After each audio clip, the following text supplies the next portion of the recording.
How you doing today? I am actually live with a guy from Rwanda. His name is Calhorn Jean Marie, and he is actually in Rwanda right now. I think we have a little feedback. I'm not sure if B Live was meant to work overseas or not.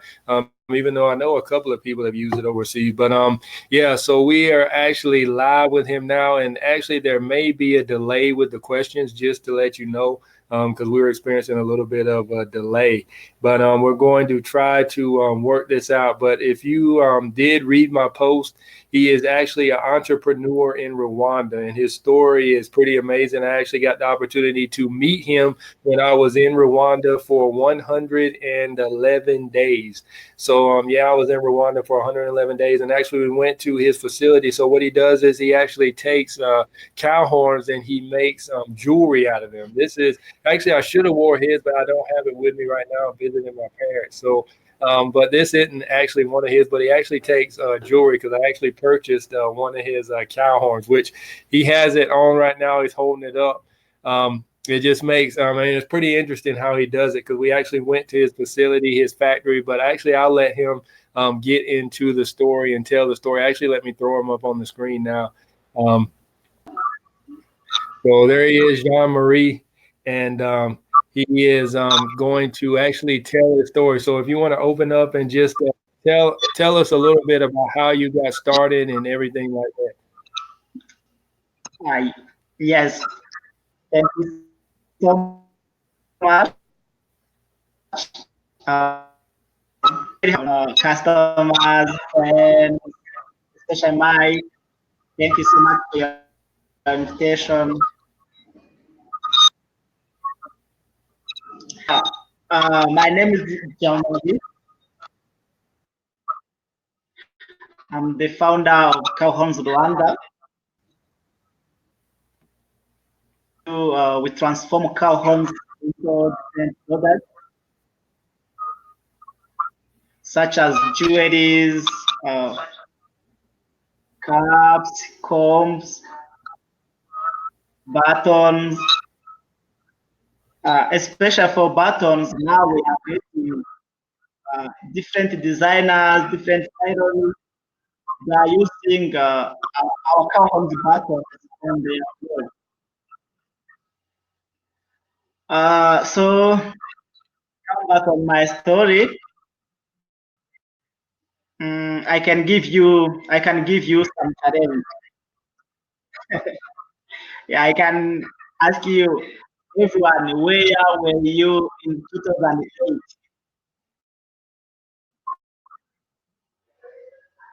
Where were you eight?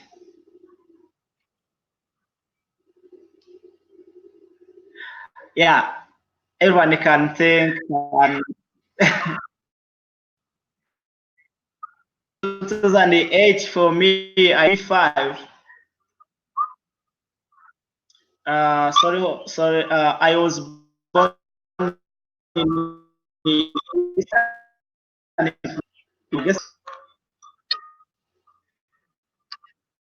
is deep there in a rural village. So because of in home, it was a poor.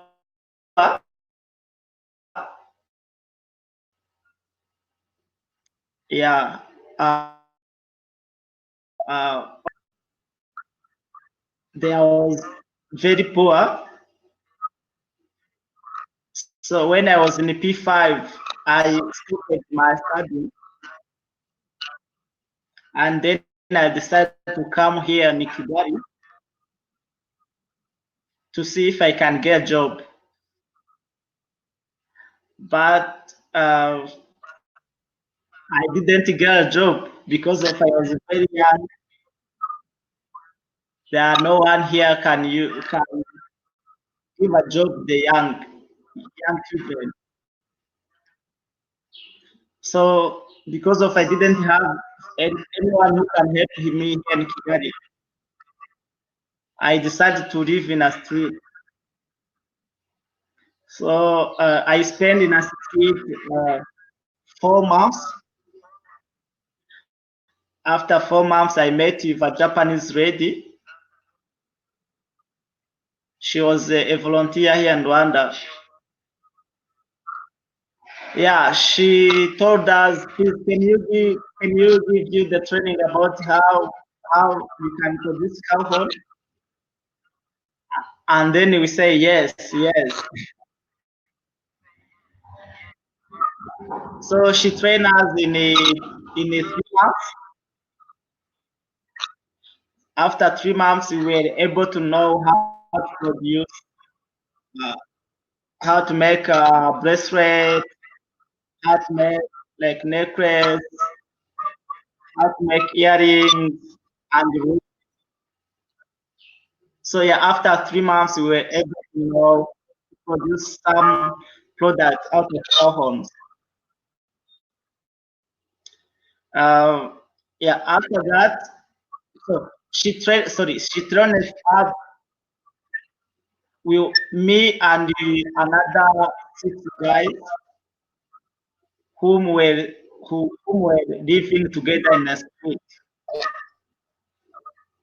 Uh, After that 3 months of training of how to produce alcohol, I asked her to went to school again, and then she accepted my request, and then I went to school. I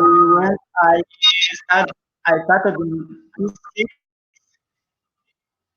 I continued senior one, senior two, senior two. I graduated in my secondary school in 2015 in the senior six, secondary six. So after 2015, also I became a job in 1 year because of that Japanese lady in 2012. Her contract here in Rwanda finished, and then she went to Japan. Until now,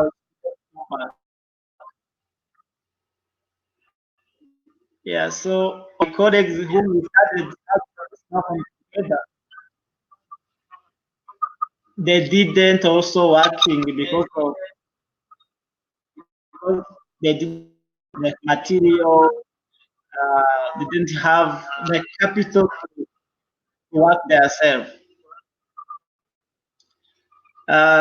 So 2016 in the August, I had a chance to attend the training from Dot Rwanda, is digital opportunity track. So they train you how they can start their own business with a low budget. So I had chance after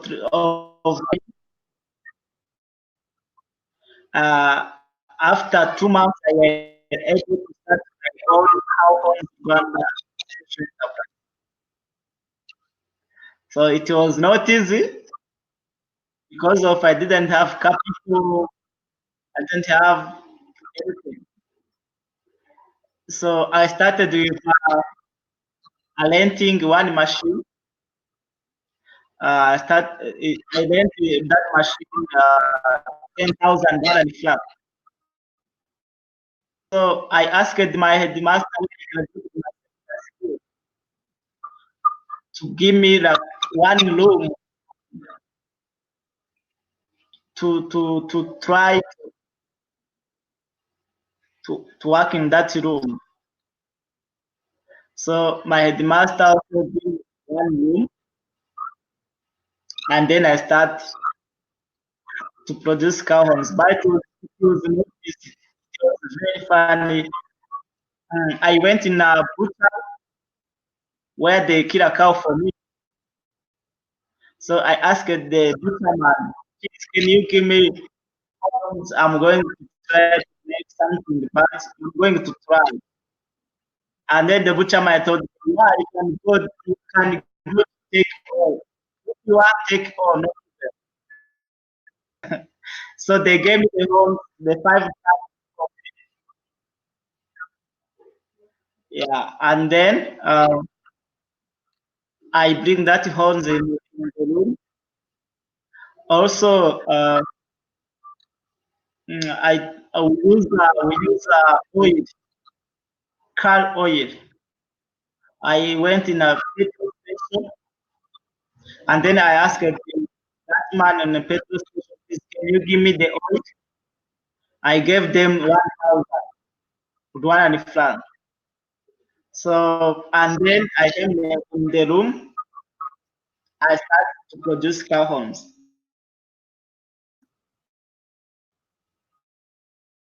I changed my product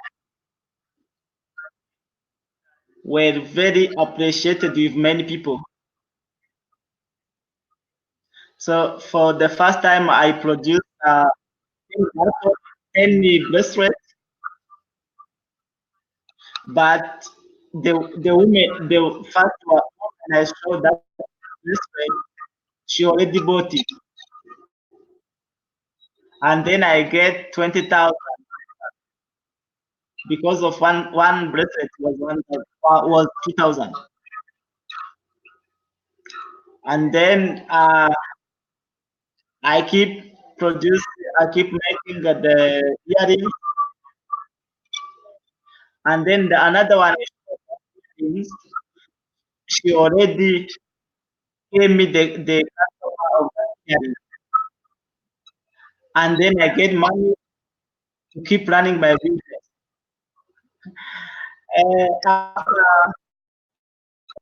After 2 weeks, I emailed the Japanese lady who taught me how to produce cow. I told him how please I had to work myself. So I created the cow. I so many things.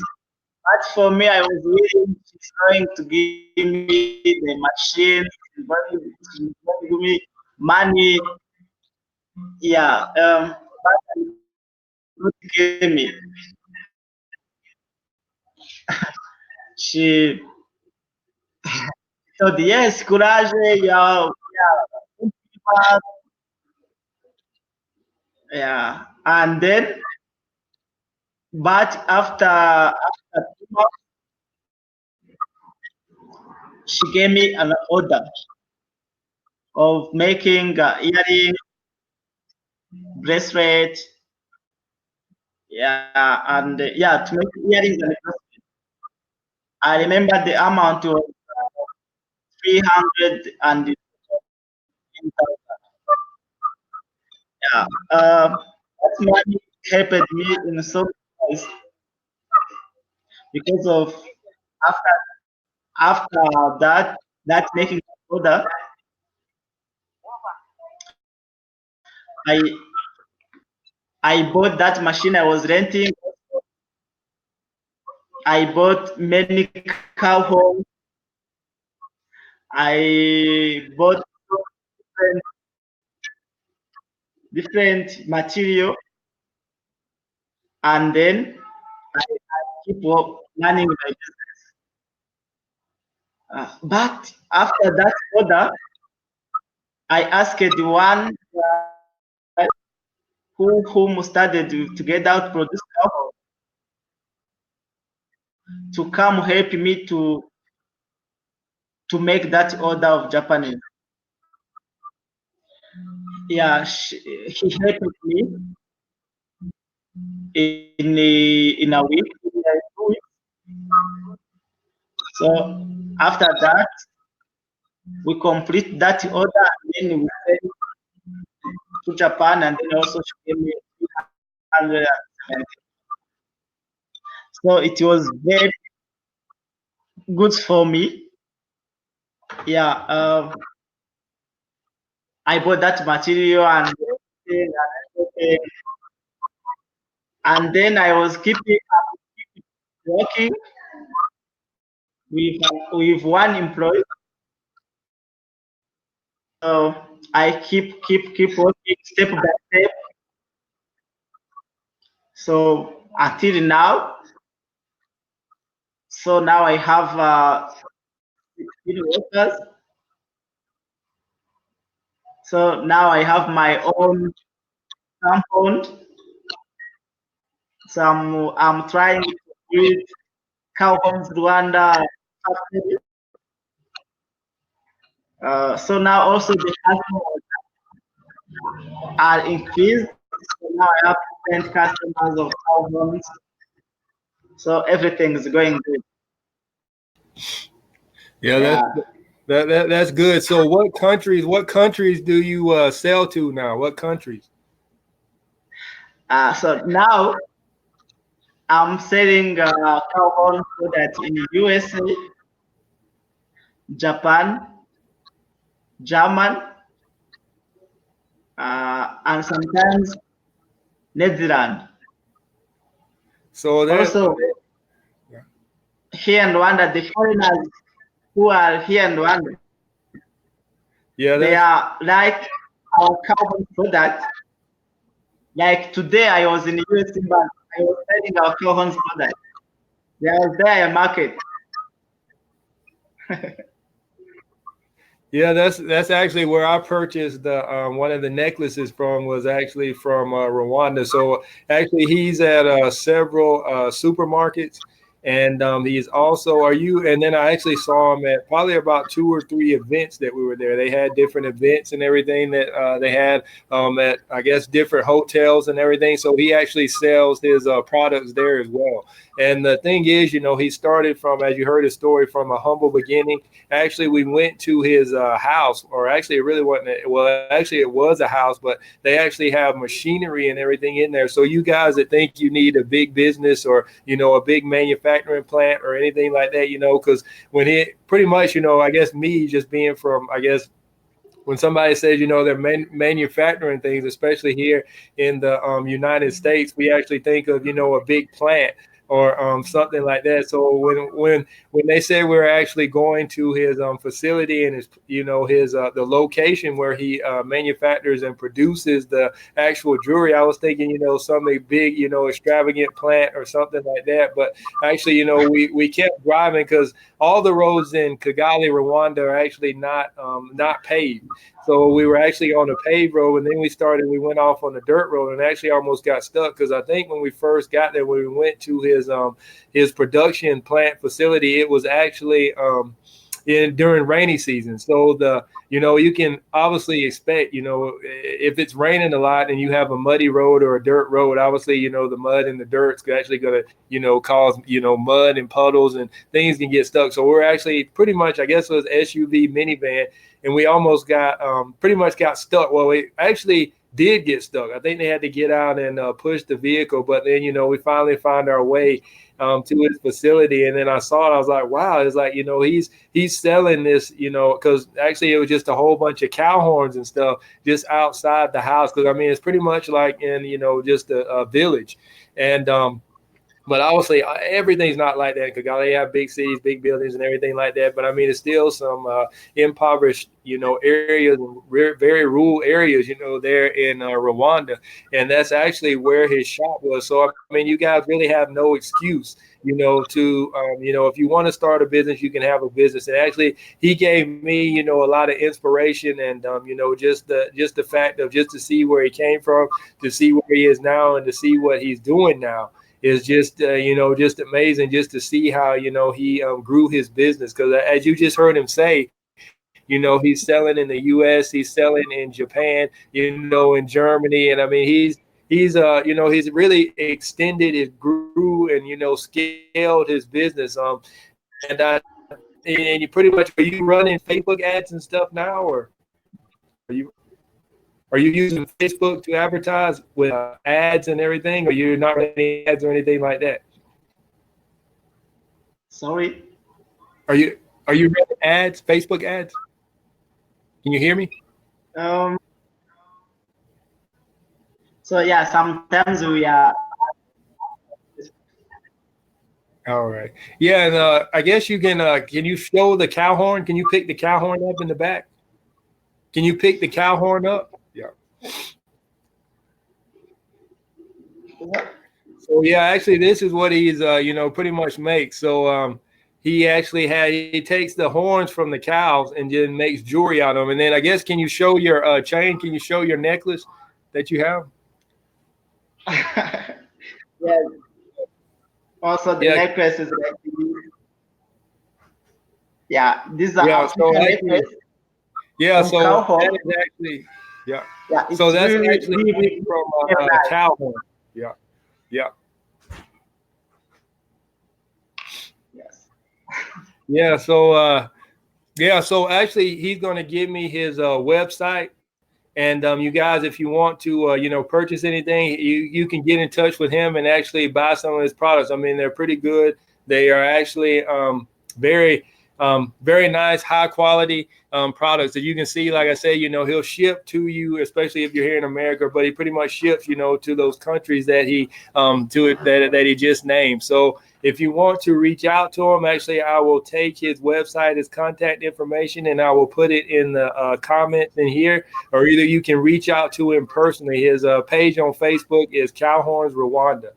So thanks so much, John Marie, for joining me. And we finally got this on. So yeah, actually, we were trying to do this in Rwanda, but we had some technical difficulties, which we still do have some technical difficulties. I guess the audio kind of went in and out, kind of scrappy and everything like that. But thank you, John Marie, John Marie. Let me get his name right, for joining me. And Cowhorns Rwanda. Thank you guys for tuning in, and we will be back on the next one. And as always, continue to be moving. I mean, he is a prime example of always be moving. I mean, you heard his story where he pretty much, he pretty much got his feet on the ground, appropriately. He got up, started running his business and everything, but then all of a sudden something else bad happened to him. And he just continuously kept moving and everything like that. So he always, consistently had a optimistic attitude, which is kind of hard, especially if you're in a bad situation. If things are going wrong, you really don't have, funds or even network. And as you said, pretty much that's how he got started in this, is with his networking.